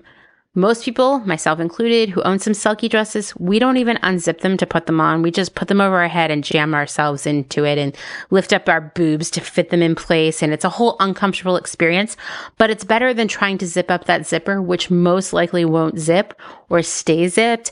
And these Facebook groups are filled with horror stories of people being out in the dress. It's not even tight, and the zipper just breaks while they're out and they have to wear their coat the whole time. And yet people in that group buy multiple items from every drop. People pine away for things from that brand that they can't afford, even though the fabric is synthetic, the fit is not good, and the zippers are terrible, and the prices keep increasing. And most recently, the brand launched an entire drop for Valentine's Day that was made using AI, like the print. I think it kind of came out by accident. It was not intended to be public information. And I got to tell you, no matter where you stand on AI, which that, like I said, that's a whole other episode, right? If you're going to use AI to create a print for something you're going to sell, like I said, there's ethical issues there. That's not what we're going into right now. You should at least go in there and clean it up so it looks okay. And these prints, that didn't even happen. So there was like a dog, like with 8 toes and just weird sloppy stuff hanging out that could have just, like, someone had taken an hour in Photoshop, they could have cleaned up. And so everything about it just felt so careless and rushed to me. And I was like, wow, like if we didn't think Sulky was following the fast fashion model, they certainly are. Constant drops, constant newness, declining quality, and rushing through and using AI prints. Yep, this all sounds so much like my experience working for fast fashion brands. And once again, people are still like, whatever, I love the brand, and just keep buying. These dresses are not stuff that you can wear every day. You could, but most people are not, and they're very expensive. And people are buying stuff from every collection, having entire closets, entire rooms of their houses just for their Sulky collection. It's really disheartening to me. And I don't mean to pick on Sulky fans. I'm just using this as an example. But the reality is that many of us are still like, oh yeah, these clothes aren't that great, or they're not a good value for what they are. I don't need as money as I have. And yet we keep buying them. It's like, do we not think that we deserve better? Because we do. Are we all suffering from the ultimate imposter syndrome? That being that, like, I don't deserve clothes that fit and last and make me feel good. Because guess what? We all do. We all deserve better. This world deserves better. We're not getting it right now. So how do we get there? How do we make clothes stop being so garbagey? I always say there are only 2 things that will change the way the fashion industry works right now. The law, which we're working very hard on that with the Fashion Act. If you've been following me on Instagram, I've been doing a lot of work as an ambassador for the Fashion Act. Go check out my profile to see some information about it. I'll also share some links in the show notes about the Fashion Act, and I'm hoping to get some of the Fashion Act peeps on the show sometime soon to talk about it more, because it's very, very exciting, and it feels like finally we're gonna do something. We're going to do something with this. So the law, that's one way we get the fashion industry to change its ways. The other way is customers buying less stuff. Yeah, it's true. We all have so much power in this situation. We can pressure our elected representatives to push for legislation that regulates the fashion industry. And by the way, did you know that the fashion industry is largely unregulated? Can you believe that? Can you believe we went all honor system with like Zara and Shein and H&M and Urban Outfitters and all these companies? Can you believe that? Yeah, so that's one thing we can do. We can show our support for legislation like the Fashion Act, and we can stop giving our money as much as possible to brands that continuously sell us garbagey clothes. Once again, we deserve better, and we got to like train them out of it. And going back to Sulky as an example, the whole scandal with the AI print was really interesting to me because people showed up and let it be known that they were unhappy with it. And in the beginning, the owner, the founder of Sulky, Kimberly Gordon, was very defensive and said she didn't care. Basically, she was going to keep using AI because she thinks it's really cool. And the pressure continued for days. And you know what? She did an interview where she was basically like, we're not using AI anymore. We've learned our lesson. Don't know when she's going to fix the zippers and the fit, but right there was like action, right? People made it known that they weren't going to be okay with that. They weren't going to buy things. And that fear of lost sales motivated a change. And I know that's just one example, but it's proof that it works. And one way it works is if we're not continuing to buy so many of these garbagey clothes. I can assure you, that if Silky's sales were cut in half all of a sudden, people were like, I'm over it. I'm only buying secondhand, or I'm not buying it all. The zippers would get better. That would be what made it happen, right? Lost sales. I promise that us not shopping, or at least shopping a lot less, makes a difference because these brands cannot continue without us. And teams of people within these companies are looking at data every day, trying to figure out what to sell us next. If we stop buying what they offer, these garbage clothes, they will be forced to change how they are doing things. Even buying less clothes makes a difference when we're all doing it. Trust me. I have been the person on the other side analyzing all that data, figuring out what to buy and what not to buy. If we don't buy it, they will have to make something else. But how do we stop buying so many clothes when we've been kind of programmed to need a lot of clothes? Well, the good news is we don't actually need all those new clothes, which I know sounds so simple and I say it out loud, but it is a complex feeling, complex reality to process within yourself. And it means changing your habits. It means kind of like rewiring your brain a little bit. It takes a lot of work. It's not hard work. It can be uncomfortable work. It can feel like boring work sometimes, but it is work that makes a change, that makes a big change in this world. It means revisiting how we approach our clothing. So that brings me to a message I received this week from Caroline, who is a Clothes Horse listener, and let's check it out.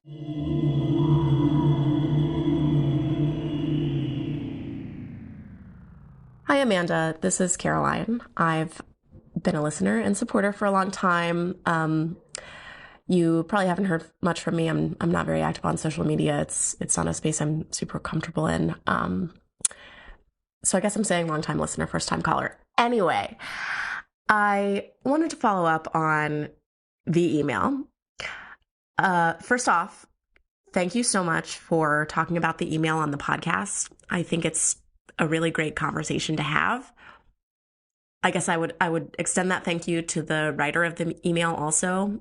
I don't know whether they intended it to be as incendiary as it's been, but I do think it's important to pressure check any slogan or idea that we're getting people behind. So thank you for that.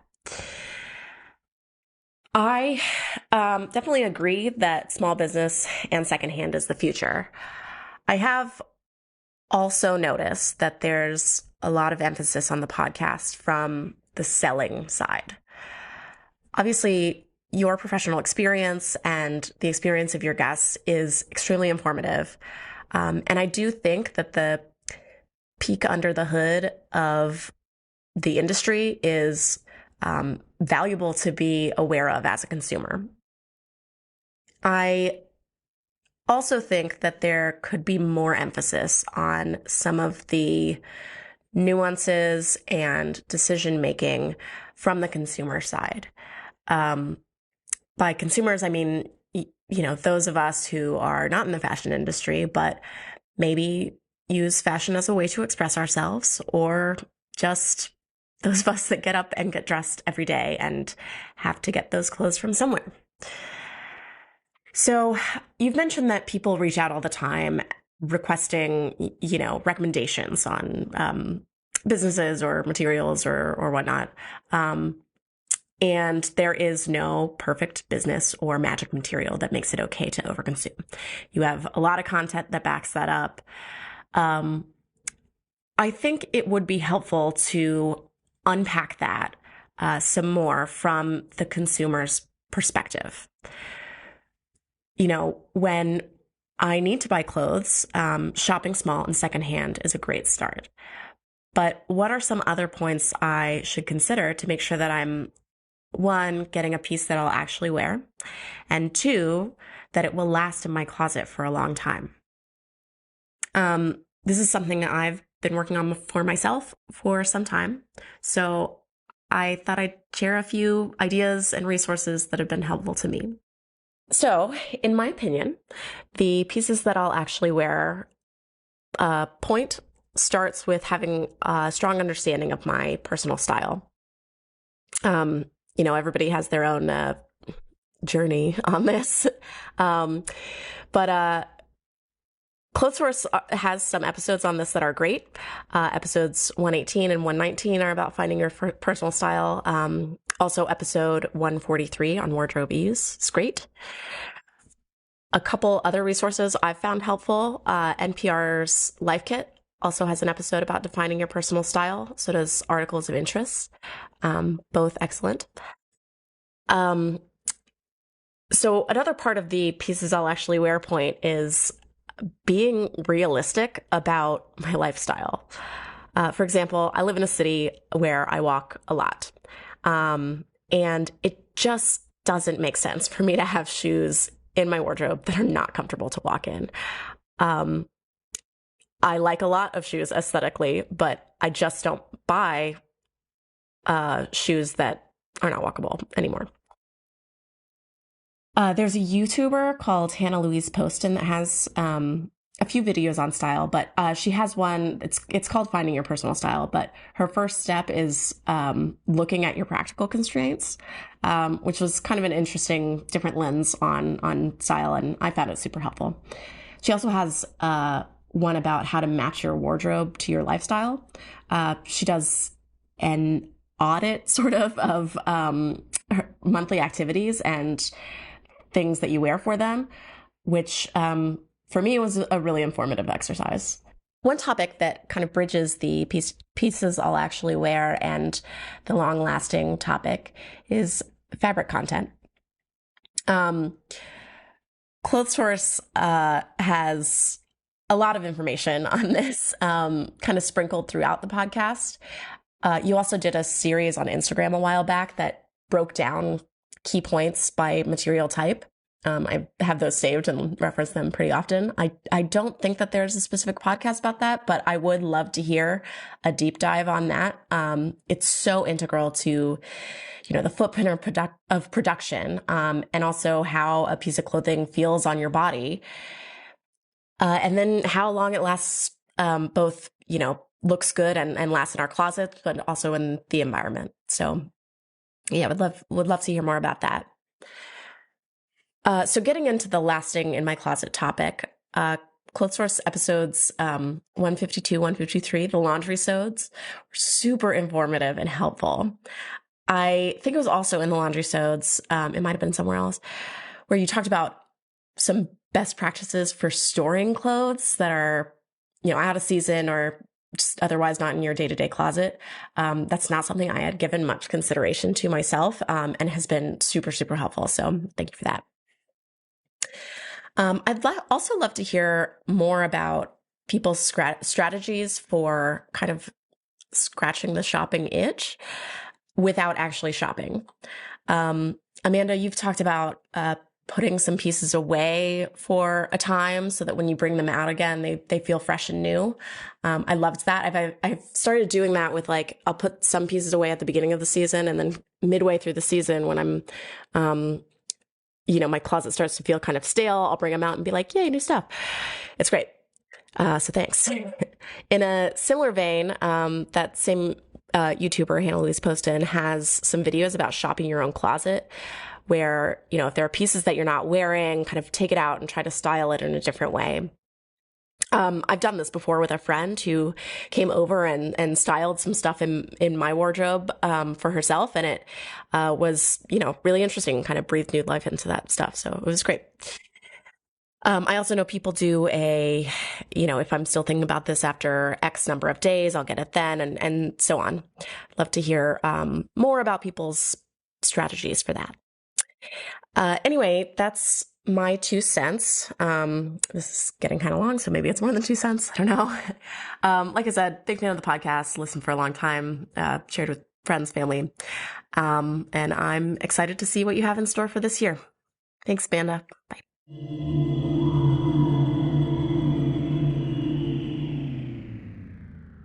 Thank you so much to Caroline for such a thoughtful and informative message. So thorough, right? Oh my gosh. And like the email, which I always type in all caps when I'm working on my script for the show, by the way, like the email, Caroline's message is a great conversation starter for all of us, a conversation for us to have together and with ourselves and with our people outside the closed source community too, right? Once again, I feel like Caroline, very thorough message, very thorough when it comes to revisiting how we sort of manage our relationship to clothing. So thank you for that. I don't really have much to add. I was thinking like, there's got to be some stuff to add. And it took me a couple hours to like figure out like what I would add. So I said, one thing I was thinking is that revisit and remix what you already own. And I have a great example for you, ripped from the headlines of my life. As you all know, I recently moved from Austin, Texas to Pennsylvania, and like the weather could not be more different. And I'm not saying it's worse or better. It's just different. In Austin, I was basically wearing spring, summer clothes year round, maybe with an added layer in January for like a couple weeks. I mean, I didn't need like sweaters and things like that, right? Well, now I'm living somewhere that has many more cold days. And I'm not sure if I've mentioned this here on the podcast, but the house I'm living in here in Lancaster County was built in the 1800s, and it does not have central heat. Instead, I don't even know what the name is for this. I should try to do some creative Googling to come up with what this situation is called. But basically, there's a furnace in the basement, right? And above the furnace is a grate. And the heat comes up through the furnace to the first floor through that grate. And then there's another grate on the second floor, and the heat goes up through there. That's it. That's our heat. I will tell you, it's a little bit of a learning curve to manage because either it's freezing cold or it's too hot. It's always warm upstairs, but when I go downstairs, I usually have to put on a second layer. And that's where I'm going to, cook or hang out and watch TV with Justin or fold laundry or what have you. So I've just started just like keeping a sweater at the kitchen table that I throw on when I go down there. Anyway, it's cold, right? It's different. And when we first arrived here, I felt kind of overwhelmed when I surveyed what was hanging in my closet. There was, lots of lightweight short sleeve dresses. I instantly felt like, oh my God, I need to buy stuff. But I also didn't want to buy stuff. And to be honest, there's nothing that I want to buy anyway. Like most of the clothes out there right now, unappealing to me. So I took a few hours and I really took stock of what I owned with the thought of like, okay, what could add warmth to my already existing wardrobe? And right out of the gate, I found 3 turtlenecks in my possession. One was a black mock neck that I think I bought from Free People in 2018. Next was a silver turtleneck. Of course I have a silver turtleneck. You don't? Like, what's your problem? And then I have a black thermal turtleneck that I'm pretty sure is from Uniqlo. Well, I mean, I know it's from Uniqlo because the tag's in it. I'm pretty sure I bought that on a buying trip to New York City in 2019 when I was so desperately cold. It was one of those days where it's like 10 degrees Fahrenheit before the wind chill, and you're walking around to all these appointments, and it like is physically painful, like you're so cold. And I dipped into Uniqlo and was like, what can I buy that I can put on? I bought the turtleneck. I went in the fitting room. I took off all my clothes. I put it on the bottom, and then I layered back up on top of it, and it made a really big difference. So I've got these 3 turtlenecks, right? And the good news is that none of them are new, and most of them I've had for several years. That's awesome. Well, I started wearing these turtlenecks under some of my dresses, under these like short sleeve, sleeveless, more lightweight dresses. And you know what? They actually look super cute, and they kind of change up the look. And I was wearing one, like a black turtleneck with this like gold dress the other day, and I had to jump into Zoom with my friend Courtney to help her with some internet stuff. And she was like, wow, your outfit is really cute. And I was like, yeah, I know, right? It's just like a turtleneck with a dress I've had for a long time, but it feels like so new to me. And I'm also warm right now. So there are a couple of dresses that really aren't my favorite, but that I have and I wear sometimes that actually are my new favorite thing to wear with these turtlenecks. So it's like they have a whole new lace on live. And yes, the silver turtleneck looks really great layered under like a nice like ditzy floral calico kind of cottagecore print. By the way, just pro tip, if you too find yourself having a silver turtleneck in your closet. Anyway, you might. But yeah, I also was digging around and I found my 2 pairs of thigh-high leg warmers. They literally they go all the way up to the top. I think I've had those since we moved to Portland in 2016. I bought them at the Dance Supply store, which I believe is RIP now or online only. I think it was called the Tutu or something like that. Anyway, those leg warmers are great under dresses. They're super cozy. You don't even see them. I feel great. It's like a sweater for my legs.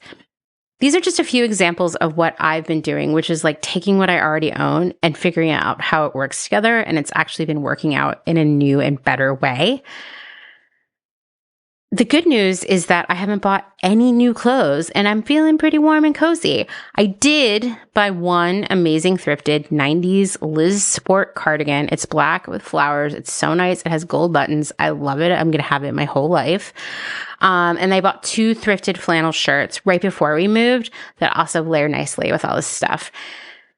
And I feel good. I feel good to make it through the winter. I already had a nice pair of Snow Boost, which I'm glad I held on to because I've already worn them 10 times in 1 month.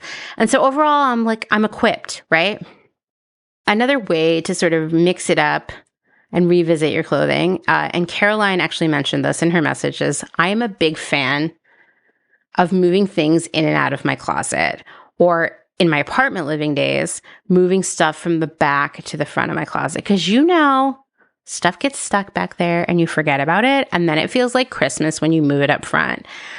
I can't explain it. I'm a simple human being. It works. It makes me wear new stuff and feels good. If you keep any of your clothing in a dresser, you can try to rotate it in there too, because stuff that's at the bottom or in the back also gets forgotten. And it does feel like Christmas Day when you find it. Not only does moving this stuff around give me that something new feeling, it also ensures that I don't forget what I have, which I think many of us suffer from. We forget what we have, especially in the era of the overstuffed fast fashion closet, right? I also set up a rolling rack in our guest room that is for special things I want to wear when I go somewhere versus stay in the house working. Because obviously, more days than not, I am in the house working. So when I go out, it's like special to me, whether I'm going thrifting with Dustin, or it's like one of our big Saturday things where we're going to go to a new town or go to a museum or whatnot. Or if we're going to go out and have dinner with a friend in the middle of the week, I grab something from that rack. It's like special, right? It feels new. It feels fancy. It gets worn, and it didn't mean having to buy something new to get that like dressed up, feeling good, wearing something special feeling. Because what is special is determined by you, not by anyone else, not by the company selling you stuff. It's you, right? And some of the clothes on my like special clothing rack, they're not fancy. They weren't expensive. They're not new. Some of them I've had for years, but they feel really special. And they're my special day clothes. I'll also just add that it is so important to change up our shopping habits. That means no impulse purchases. And I think sometimes we hear impulse purchase and we think it's like, oh, you're out and you randomly buy something. And that is part of it. But here's another example that many of us, myself included, have caught ourselves doing, which is that you're actually going online or going to a store and you're buying something you've been thinking about for a while, that you're going to wear for a long time, that's versatile. You've asked yourself all the important questions, right? And then you see something in the sales section that's like 75% off and you're like, oh, that's pretty cute. And you just throw that in without thinking about it. That is also impulse shopping, because those are the things that we don't necessarily wear that much. Which brings me to my next thing. Don't buy stuff just because it's on sale. I know it is hard. God, sales are so exciting. But I'll say this, if you've been considering something for a long time, like you've been like, I have figured out what I'm going to wear with this. I know it's right for me. I can see myself taking care of it for a long time. You're going to get a lot of wear out of it, blah, blah, blah. And then it happens to go on sale. Great. What a lucky day. Buy it. But don't buy something that you've never seen before or you didn't like before just because it's on sale now. Because studies have proven time and time again that we are less likely to buy stuff we bought just because it was on sale. And that's because it doesn't feel as valuable to us. And I'll tell you, a lot of the stuff I see in thrift stores that still has the tags on, if we take Shein out of the equation, right? Everything else, it was on sale when the person bought it. I see the stickers on it, especially when I see stuff that's like TJ Maxx or Ross or Marshalls. It'll have multiple stickers on it as the price gets lower, and they're all on there. So I know that these were very impulsively purchased. And, you know, the thing is, when we buy stuff on deep sale that we didn't even really like, we kind of reward the retailer for making crappy clothes that no one really liked by taking it off their hands. We need to stop doing that, because that's another way we enable garbage clothes to continue, right? Next, we don't buy stuff to get free shipping. Seriously, this is how you end up with too many socks or underwear or a random thing you forgot you bought in the first place. And this is how we reward retailers and reinforce bad behavior around free shipping and overproduction and planning on overproduction and overconsumption. We validate all that for them when we just randomly buy stuff to get free shipping. Next, rethink how many you need of something based on how often you plan to wear it. And I want you to be really honest and realistic with yourself. I think being honest with yourself is kind of the biggest, most important part of all of this, really. Be honest with yourself about how many leggings, sports bras, socks, pajamas, basic t-shirts, you name it, that you need, right? Take into account your access to laundry and how easy or difficult it would be to wash these things rather than owning more, right? You know, and I think this is normal. Like, you're like, oh, I like something. I want to get it in 10 colors, or I want to have 10 of them. After rebooting my wardrobe with my 3 turtlenecks, I was like, oh, I should buy some more turtlenecks. These are great. Like, do I really need to do that though? I have 3. I don't wear a turtleneck every day, I promise. And if I need to do laundry because those 3 turtlenecks are dirty or have coffee all over them or covered with hutch hair or whatever, I literally have a washer and dryer. I could go wash them right now and have 3 clean turtlenecks. So do I really need more of them? No. I see this happen a lot in my life and with my friends' lives, and just as a buyer, when I'm looking at data and how much people are buying at one time. I see this a lot with anything remotely related to layering, leggings, socks, tees and tanks, bras and underwear, sweatshirts, you name it. We buy way more than we need because we like the first one and we think we need 5 or 7 or more. We might not, right? Obviously, you need multiple and possibly many pairs of underwear. That's one thing. But like, do you really need 10 pairs of leggings for working out? Maybe if you never have access to laundry or it's infrequent or you don't have time, sure. But for most of us, we don't need a 2-week supply of fresh leggings, You know what else? And this also goes back to Caroline's tips. Be honest with yourself about what you will really wear and how often you will wear it. Are you really going to wear a metallic jumpsuit every week, right? How many floofy pastel dresses do you really need? That's a conversation I've had to have with myself. Are you comfortable in crop tops or not? Are you going to say you're going to start wearing crop tops, then immediately spend all day feeling uncomfortable, like you can't eat or sit down, you have to suck in your stomach all day, and then never wear them again? Like be real with yourself. I had to have this conversation with myself when it came to jeans. I just kept buying them because I felt like I was supposed to wear them, but I never actually wore them. Why? Because I don't like wearing jeans. They're uncomfortable. Maybe I'll change my mind, but I'm just not a fan right now. So I stopped buying jeans. And I got to tell you, I resold the ones that I had. This was years ago, like 4 years ago. And I didn't buy any more jeans and I didn't even think about it. And I just kept wearing dresses and being comfortable. And it's great. I'm not wasting money on jeans. They're not taking up space in my closet. I'm sticking to this no jeans life. It's nice. It's nice to just be real with yourself and not force yourself to buy things that you're not going to wear. And sometimes it's because we have aspirations or we have an image in our head that we like, or we think, I don't know, sometimes I would buy myself jeans because I was like, oh, if I start wearing these, it'll be like a real growth opportunity for me or something to like change or, not be in a rut or whatever nonsense. Feel free to be in a rut with the clothing you wear, especially when it comes to just being yourself and being comfortable. You know what? Be in a rut. It sounds good, actually. It sounds cozy. I promise that over time, these changes we make within our lives become lifelong habits that we don't even think about anymore. We just get used to buying less clothes, so used to it that we forget that we are buying less clothes. There are many good reasons to buy less clothing. The fashion industry is built upon exploitation and waste. That's not cute. Overconsumption has created a massive environmental crisis that is affecting every living thing on the planet. Well, that's depressing. We save money by buying less stuff. Okay, finally something cheery here, right?